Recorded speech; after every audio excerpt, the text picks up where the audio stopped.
Grabe naman. Uy, hindi ko napakalalim yan. May umaagaw sa tubig.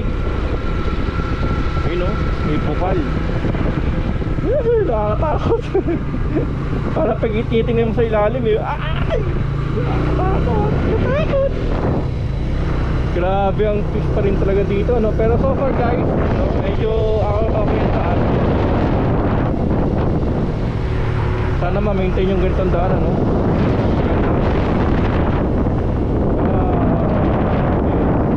Man, grabe naman yan, no? Dito, ano, ayan, ramdam ko yung lamig. Ano ni CR? Pwede pa makita eh. Yun, no? Ramdam mo yung lamig.